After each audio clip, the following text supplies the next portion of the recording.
Shalom bien-aimés, shalom la famille, je suis Mélène Babella, assistant pasteur au refuge.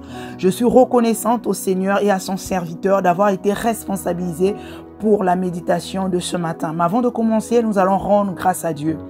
Père, nous te sommes reconnaissants, nous te disons merci. Merci pour ce jour qui s'est levé, merci pour la vie que tu as renouvelé en chacun de nous. Merci pour tes bontés qui se sont renouvelées dans nos vies. Oui, nous croyons, Seigneur, que si nous sommes là, c'est par ta grâce, car rien n'est acquis. Merci pour ce moment dans ta présence. Merci pour ta parole. Que toute la gloire te revienne, Père, au nom de Jésus. Amen. Une fois de plus, bienvenue à notre temps de méditation matinale. Notre passage d'introduction se trouve dans Jérémie, au chapitre 29, verset 11. « Car je connais les projets que j'ai formés sur vous, dit l'Éternel, projets de paix et non de malheur, afin de vous donner un avenir et de l'espérance. » Dieu dit qu'il connaît les projets qu'il a formés sur toi et moi. Et il précise que ce sont des projets de paix et non de malheur. Alors quand nous comprenons non de malheur, ça veut dire que c'est des projets de bonheur, des projets de joie. Et ça, Dieu en tant que notre Père, il a déjà formé les projets. Nous voyons même avec les humains. Je ne sais pas si tu as déjà vu ça autour de toi ou tu as déjà entendu parler de ça. Il y a des couples, des personnes très organisées où un couple, avant même la venue de leur enfant, ils préparent déjà tout pour que cet enfant ait une vie meilleure. Je ne parle pas de ceux-là comme tout le monde qui prépare le matériel, que l'enfant va arriver, on va préparer sa chambre, on va peindre sa chambre, on va acheter du matériel, son lit, ses vêtements. Je ne parle pas de ça, mais je parle de ces couples, de ces personnes tellement organisées qui préparent d'avance l'avenir de leur enfant, qui ont un rêve qu'on peut appeler un rêve fou. Parce que avant même la naissance de l'enfant, ils ont déjà ouvert un compte bancaire au nom de l'enfant. Ils épargnent de l'argent au nom d'un enfant qui n'est pas encore né. Et ils programment tout. Ils se disent, cet enfant fera telle et telle école. Cet enfant ira à l'étranger pour apprendre les langues. Cet enfant aura... En fait, c'est comme s'ils prévoient déjà tout. Parce qu'ils rêvent grand pour leur enfant. Et ils veulent voir que l'avenir de l'enfant soit déjà... Ils assurent déjà, ils veulent assurer l'avenir de l'enfant. Afin que quand l'enfant arrive, qu'il n'ait plus à souffrir, qu'il n'ait pas à souffrir, mais qu'il trouve déjà tout. Il pose, en fait, il plante déjà le décor pour que l'enfant arrive et directement, il est plongé dans une vie meilleure. Ça, ce sont ce qu'on appelle projet de paix, projet de joie. En fait, ils prévoient le bonheur. Ils veulent créer un bonheur autour de cet enfant. Et c'est ça, un rêve. C'est les parents qui ont un rêve pour leur enfant. Ce rêve est tellement grand qu'ils travaillent, des fois avec acharnement, pour que ce rêve se réalise. Bien-aimés, ça sont les humains. Et à combien plus forte raison, notre Dieu, notre Père. Il n'est pas seulement créateur, mais il est notre papa. Il est notre source. Même en tant que créateur, nous voyons que aucun créateur ne peut créer quelque chose pour projeter l'échec de sa création. Non. Toute personne qui crée pense toujours, rêve toujours la réussite de leur produit en disant j'ai créé ça, ça sera un succès. J'ai créé ceci pour que ça réussisse. Personne, aucun créateur, même humain, ne peut penser directement à l'échec de sa création. Alors, à combien plus forte raison Dieu? Non seulement il nous a créés, mais il est devenu notre papa. Mais même avant de nous créer, quand nous lisons la Bible, quand nous regardons au début même à la Genèse, quand Dieu créait toutes choses, tout ce que Dieu créait, il le créait pour l'être humain. Parce que l'être humain est arrivé après la création de toutes choses. Et puis nous voyons comment il a responsabilisé l'être humain. Comment dès l'arrivée de l'homme, il lui dit, tu vas dominer sur tout ce que j'ai créé. Tu seras le maître. Nous l'avons vu. Dieu avait déjà planté le décor avant même que nous naissions, avant même qu'il nous mette sur la terre. Il avait planté le décor. Il avait déjà tout mis en place. Pourquoi? Parce qu'il avait un rêve. Et son rêve, c'était quoi? C'est toi et moi. Son rêve, c'était de nous voir vivre une vie épanouie, être dans l'abondance, avoir une vie qui le glorifie. Afin que toutes les personnes qui regardent se disent, ça sont les enfants de Dieu. Ça, c'est vraiment... Parce qu'il pensait grand, mais son rêve, c'est sa pensée. Pensez pour nous, pensez de comment nous allons vivre, comment ça va se passer. Et il a tout préparé. Il s'est dit, ils viennent, ils doivent être bien, tout doit être prêt, tout doit être préparé. Comme ces parents-là qui ont un rêve pour leur enfant. Et c'est comme ça, Dieu a un rêve. Et son rêve, c'est toi. Voir ta vie, le glorifier, te voir vivre une vie épanouie, une vie glorieuse, à son image. Amen. Bien-aimé, on le voit. Et quand tu vois ça, tu te dis non.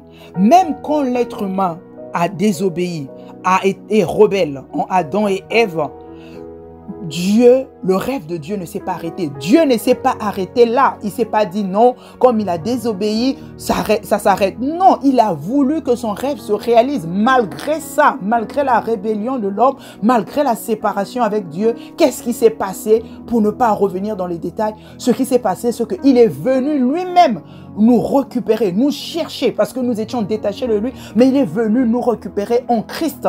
La Bible parle de Jésus comme Emmanuel, Dieu parmi nous. Il est venu lui-même. Ça doit te rassurer, bien-aimé.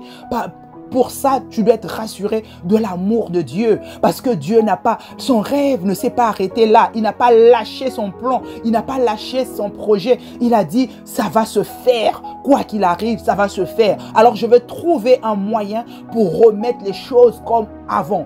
Pour remettre les choses dans le plan initial. Et il a fait pour toi, il a fait pour moi, il a fait en Christ. Nous le voyons. Et aujourd'hui, donc, malgré les situations que tu peux vivre, malgré les situations difficiles, tu dois te rappeler que s'il a donné Jésus pour toi, s'il est venu te chercher en Christ, ce n'est pas avec cette situation qu'il va te lâcher. Parce que c'est lui-même qui dit qu'il a des projets de paix pour toi. Tout ce qu'il attend, c'est que tu sois en paix. Tout ce qu'il veut voir se réaliser dans ta vie, c'est une vie merveilleuse, c'est une vie glorieuse. C'est lui qui dit, même quand tu es attaqué, même quand tu passes par les moments difficiles, il dit, même si tu passes, tu traverses les eaux, je serai avec toi. C'est ce qu'il dit, il sera avec toi. Et il précise que les fleuves ne vont pas te submerger. Parce qu'il est avec toi, donc ces fleuves ne vont pas te submerger. Mais parce qu'il est avec toi, même si tu marches dans le feu, il précise, il dit dans Ésaïe 43, 2 à 3, il dit que même quand tu marches dans le feu ne va pas te brûler. Bien-aimé, c'est de ça qu'il s'agit. Même si aujourd'hui, tu passes par les moments difficiles, rappelle-toi de toutes ces paroles. Je ne sais pas par quelle situation tu passes. Parce que tu peux te dire, oui, c'est plus facile à dire, mais quand on vit la situation, c'est compliqué. Bien-aimé, je vais te rassurer que dans toute la Bible, quand tu parcours la Bible parle de toi, la Bible parle de moi. Dieu a tout mis dans sa parole nous concernant. En nous mettant sur la terre, il n'était pas surpris parce qu'on le voit, comme j'ai dit au début, que depuis même avant même que nous soyons sur la terre, il avait déjà le plan, il avait déjà un rêve, il avait déjà tout préparé parce qu'il avait un seul but, un seul rêve, c'est de nous voir être épanouis, vivre bien sur la terre. Alors, bien-aimé, quelle que soit la situation que tu peux traverser, les moments difficiles, malgré tout, les moments où tu peux te dire, je suis dans la difficulté, j'ai peut-être le corps malade, j'ai prié, mais je ne suis pas encore guéri. Bien-aimé, repars dans la Bible et regarde dans chaque situation, il y a une parole qui accompagne la situation. Il y a une parole pour te sortir de la situation. Il y a une parole parce que tout ce que tu vis, ce n'est pas un hasard. Ce n'est pas, je dirais que ce n'est pas, Dieu ne n'a pas dit, bon, il vivra ça. Non, il savait. La Bible, en fait, c'est une histoire écrite d'avance. C'est ton histoire qui est écrite d'avance. Parce qu'il a déjà prévu. Il a dit, bon, s'il passe par la maladie, qu'est-ce qui va se passer? Oui, si tu passes par la maladie, il y a une parole que Dieu a déjà prévue pour ça. Il dit, la maladie. Oui, la maladie. Il a envoyé sa parole pour te guérir. Alors accroche-toi à ça. Et la Bible encore nous dit que c'est par les meurtrissures de Jésus que nous avons la guérison. Bien aimé, c'est des paroles qu'il faut prendre, s'en approprier et proclamer. dans la maladie. Quelle situation difficile encore. Tu peux passer par des moments compliqués, des défis, des challenges, tout ce que tu veux, la galère, les difficultés financières, les conflits de couple, conflits familiaux. Quelle que soit la situation, rappelle-toi que c'est Dieu qui parle. Il dit, je ne t'abandonnerai point, je ne te délaisserai point. Je serai avec toi tous les jours. Tous les jours, il est avec toi. Et si même tu arrives à des moments où c'est la culpabilité. Bien-aimé, arrête de te culpabiliser. Parce que tu peux t'arrêter en te disant, c'est parce que j'ai fait tel choix, c'est parce que j'ai pris telle décision, c'est parce que j'ai fait telle action qui n'a pas glorifié Dieu, j'ai fait des choix hors de Dieu. C'est ça qui emmène cette difficulté. Voilà pourquoi Dieu s'est déconnecté ou Dieu m'a oublié. Dieu ne peut pas t'oublier. On l'a vu même avec la désobéissance d'Adam. Dieu n'a pas oublié l'être humain. Il est venu le chercher. Il est venu nous chercher en Christ. Bien-aimé, c'est la même chose. Je te donne l'exemple palpable du fils prodigue. Si tu connais l'histoire du fils prodigue, je vais résumer. Le fils prodigue, c'est celui-là qui avait dit à son père, donne-moi ma part d'héritage. Et il est parti avec sa part d'héritage. Il a quitté son père. Il allait dilapider ce que son père lui avait donné. Il a fait n'importe quoi avec cet argent. Voilà, mais il est revenu, il n'avait plus rien au final. Mais quand il est revenu auprès de son père, bien aimé, la Bible dit que le père a fait la fête pour accueillir le fils. Ce que le père n'avait pas cessé d'aimer son fils. Tout ce qu'il attendait, c'est que le fils revienne. C'est la même chose. Alors si tu sens, ta conscience t'accuse ou même l'ennemi t'accuse, bien aimé, la seule chose à faire, c'est prendre le temps de te repentir sincèrement et repars dans la présence du Père. Repars dans la présence de Dieu. C'est tout ce que Dieu attend. C'est tout ce que Dieu attend. Les projets qu'il a pour toi, rien ne peut arrêter ces projets. Ce ne sont pas les paroles des hommes ou ton histoire. Quelle que soit la manière dont ta vie a commencé, bien-aimé, ne baisse pas les bras. Bien-aimé, ne te dis pas que Dieu t'a oublié. Nous voyons l'histoire de Joseph. L'histoire de Joseph dans la Bible, c'est celui-là, quand Dieu avait parlé, lui-même, il avait même capté le rêve. Il a eu son songe. Il a raconté à ses propres frères. Bien-aimé, il a été trahi depuis le début. Ses propres frères ont voulu même le tuer. Mais il a été vendu comme esclave. L'histoire, si tu connais l'histoire de Joseph, il a vécu des situations difficiles. Déjà vendu comme esclave, il arrive aussi là où il était esclave. Il a subi les fausses accusations. Il a été en prison. Mais tout ce parcours n'a pas empêché au projet de Dieu de s'accomplir dans la vie de Joseph. Bien-aimé, Joseph, nous voyons la fin de son histoire. Joseph a régné, Joseph a sauvé sa famille, Joseph est devenu ce que Dieu avait prévu qu'il devienne. Il est devenu ça. Bien-aimé, accroche-toi à ça, accroche-toi au projet de Dieu. Tout ce que Dieu dit est la vérité. Nous avons vu dans le passé, il y a tellement d'exemples dans la Bible que si on peut commencer à prendre un à un, Dieu n'a jamais déçu personne. La Bible dit qu'il ne laisse pas en confusion ceux qui se confient en lui. Les projets, ces projets ne peuvent pas changer à cause d'une personne. Non, quelle que soit la manière. Rappelle-toi qu'il te connaissait avant même que tu sois formé dans le ventre de ta mère. Il a dit à Jérémie, avant que tu sois formé dans le ventre de ta mère, je te connaissais et je t'avais établi prophète des nations. Bien-aimé, c'est la même chose que toi et moi. Dieu nous connaissait même avant que nous arrivions sur la terre. Tu peux te rassurer. Et s'il nous connaissait, s'il avait prévu qu'on vienne sur la terre, ce n'est pas pour nous voir souffrir, mais pour nous voir manifester ces projets dont on a parlé dès le début, projets de paix. Projet de paix. Jésus dit, il est venu pour que nous ayons la vie et que nous soyons dans l'abondance. C'est cette vie en abondance. C'est cette vie de Dieu que Dieu rêve nous voir vivre. Dieu rêve nous voir vivre. Même la création attend avec un ardent désir, nous dit la Bible, la manifestation des fils de Dieu. Même la création est au courant que Dieu va manifester ses fils. Mais comment on les voyons vivre une vie glorieuse, une vie magnifique, la vie de Dieu même, la vie en abondance où tout va bien. Cette vie de paix, bien-aimé, cette vie de paix, nous devons la manifester. Nous allons la manifester.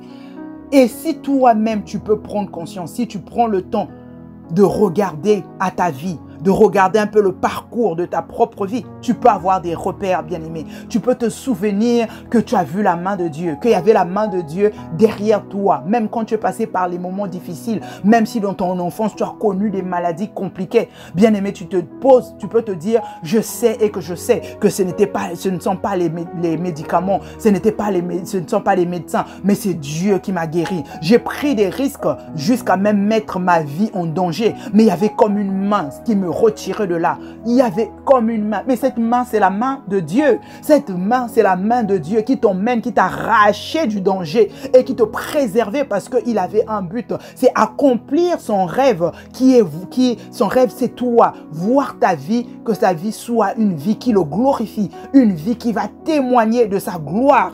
C'est ça. Bien-aimé. Donc voilà. Dieu ne garde en tête que Dieu est celui qui ne t'abandonnerait pas, qui ne te délaisserait pas.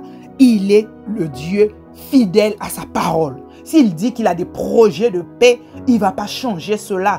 Il ne va pas changer. Donc accroche-toi à ça.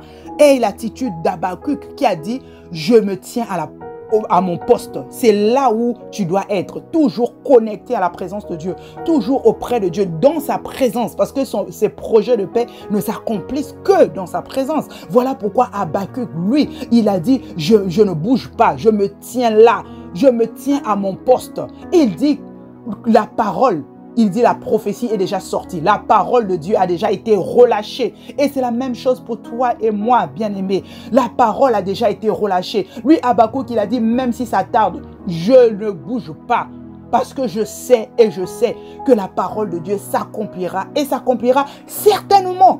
Bien-aimé, c'est ce que tu dois garder. Persévère, quel que soit. Persévère, espère comme contre toute espérance. Tu dois continuer à espérer. Tu dois continuer à persévérer. Tu dois continuer à t'accrocher à cette parole en disant, il n'est pas un homme pour mentir. Il ne me mentira pas. S'il m'a dit que ma vie est une réussite. Ma vie, c'est son projet. Et comme tous ces projets sont appelés à réussir, ma vie, c'est son rêve. Et le rêve, Dieu va l'accomplir. Son rêve, Dieu va l'accomplir. Il a des projets de paix pour moi et non de malheur. Bien-aimé, accroche-toi à cette parole et garde la foi.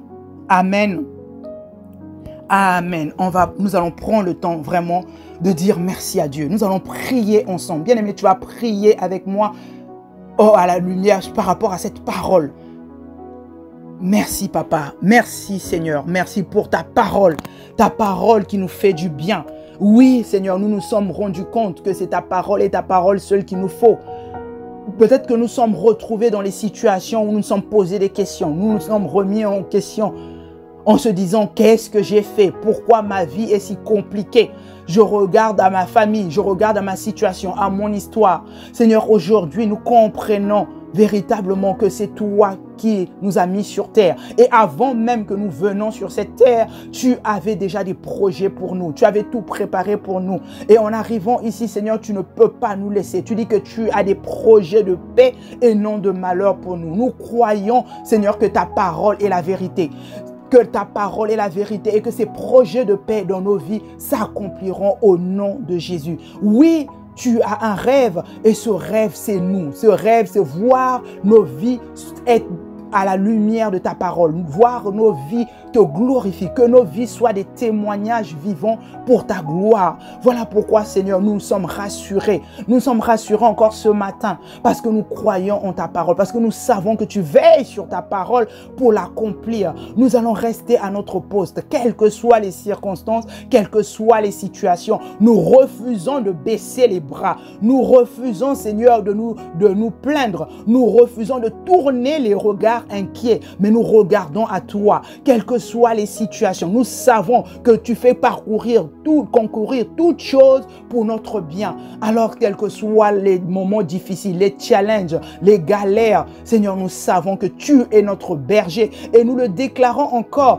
que nous ne manquerons de rien. Nous ne manquerons de rien sur tous les plans, que ce soit le plan financier, que ce soit le plomb émotionnel. Seigneur, tu t'occupes de toutes choses au nom de Jésus. Alors nous allons faire notre part. Nous acceptons ta parole. Nous recevons ta parole. Nous adhérons à ta parole afin que ta parole, Seigneur, se manifeste dans nos vies. Oui, nous prenons la décision de participer à la manifestation de ton rêve dans nos vies au nom de Jésus. Rien ne va nous détourner de ta présence. Rien ne va encore nous distraire, Seigneur. Hier, Seigneur Dieu, nous avons remis tout en question. Hier, nous nous sommes lamentés. Hier, nous avons cru que tu nous as laissés. Mais aujourd'hui, nous savons et nous sommes convaincus que tu es celui-là qui a dit que tu ne nous délaisserais point, que tu ne nous abandonnerais point. Alors nous nous accrochons à cette parole. Nous nous accrochons et chaque jour, nous regardons à ta parole. Chaque jour, nous persévérons. Chaque jour, Seigneur, nous nous tenons là en train d'attendre parce que nous croyons que ta parole est la vérité. Ta parole ne sort jamais de toi et ne retourne jamais à toi sans avoir accompli ce pourquoi tu l'as sorti. Seigneur, nous le croyons et nous le déclarons encore que ta parole s'accomplira dans nos vies au nom de Jésus. Tu es notre Père et nous savons que tu ne penses que le meilleur pour nous. Tu as dit que tu nous as créés pour des projets de paix. Tu nous as créés pour des bonnes œuvres que tu avais préparées d'avance pour que nous les pratiquons. Alors Seigneur, nous regardons à cela et chaque jour, nous allons regarder à ta parole. Chaque jour, nous méditerons ta parole. Nous la garderons à l'intérieur de nous. Que ta parole soit véritablement à l'intérieur de nous. Que ta parole habite en nous. Afin que, Seigneur, chaque jour, que nous ne marchions pas selon nous, selon nos envies, selon nos désirs, mais que nous puissions nous aligner à ta parole, que nous puissions nous laisser accompagner par ta parole, que nous laissons conduire par ton esprit qui est notre conseiller au quotidien. Ta parole et ta parole seule, Seigneur, sera notre guide chaque jour. Ta parole qui est la lampe à nos pieds et la lumière sur notre sentier. Seigneur, que cette parole nous éclaire chaque jour au nom de Jésus. Seigneur, merci pour l'encouragement. Merci, Seigneur, pour la foi, notre foi qui est encore fortifiée ce matin. Oui, nous ne nous abandonnerons point aussi, nous aussi. Nous attachons à toi, nous attachons à toi et nous refusons, Seigneur, de trimballer la culpabilité. Nous refusons, Seigneur, de nous culpabiliser sur les choses anciennes. Comme tu nous dis, Seigneur, de ne plus considérer ce qui est ancien. Seigneur, nous mettons de côté, derrière nous, Seigneur, les événements anciens. Nous refusons, Seigneur, de garder des situations compliquées dans nos cœurs. Nous nous libérons parce que nous savons que ta parole doit trouver une bonne terre à l'intérieur de nous. Nous refusons, Seigneur, que ta parole soit étouffée par quoi que ce soit en nous. Voilà pourquoi nous déracinons tout ce que tu n'as pas planté à l'intérieur de nous. Nous déracinons au nom de Jésus. Toutes les paroles qui voudront se lever pour venir contredire ta parole, les faux raisonnements, nous les renversons au nom de Jésus. Et nous emmenons toutes nos pensées maintenant à obéir à ta parole. Nous allons regarder à ta parole et à ta parole seule au nom de Jésus. Seigneur, merci pour la force que tu nous donnes. Merci pour toi qui est notre soutien au quotidien. Merci pour ton esprit, Seigneur, qui est là pour nous rappeler ces choses, qui nous enseigne et qui nous convainc encore, Seigneur, quand nous voulons nous détourner de toi. Que toute la gloire, Seigneur, te revienne parce que nous savons que tu es notre Père et notre berger. Seigneur, nous ne manquerons de rien. Nous le croyons et le déclarons encore. Seigneur, merci, Seigneur, parce que le bon berger, c'est toi. Le bon berger qui connaît, qui nous emmène vers les verts pâturages, qui connaît le chemin que nous devons emprunter, Seigneur. C'est toi. Alors nous regardons à toi, nous nous attachons à toi, quelles que soient les situations difficiles, Seigneur. Nous croyons, Seigneur, oh Dieu, comme tu l'as dit, même si nous passons, Seigneur, par les eaux ne vont pas nous submerger. Tu es avec nous, même si l'eau commence à se remplir dans notre barque, dans la barque de nos vies. Seigneur, nous gardons la foi, nous gardons, Seigneur, la paix, parce que tu es dans la barque avec nous. Nos vies sont cachées en toi. Tu n'es pas loin, tu es avec nous, Seigneur. Alors ce n'est pas la tempête, ce ne sont pas des situations difficiles qui vont nous déconnecter de toi, parce que nous savons que quel que soit le feu qui peut brûler, nous traversons, Seigneur, mais ce feu ne va pas nous brûler, nous brûler. Ce feu, nous allons traverser, Seigneur. Tu es avec nous, tu nous préserves, Seigneur, de ce feu, de ces situations. Béni sois-tu, Seigneur, pour tout ce que tu fais. Merci, Seigneur, pour la vie de chacun de nous. Merci encore, Seigneur, pour ce jour, Seigneur, dans ta présence. Oui, nous te recommandons cette journée. Père, nous voulons demeurer dans ta présence et dans ta présence seule, connectés à toi tout au long de cette journée. Nous déclarons que le bonheur et la grâce nous accompagneront encore tout au long de cette journée et toute notre vie. Nous allons demeurer dans ta présence. Merci, Papa. Au nom de Jésus, avec action de grâce, nous disons Amen. Amen, bien-aimés. Amen. Je nous souhaite donc à toutes et à tous une excellente journée. Shalom, shalom.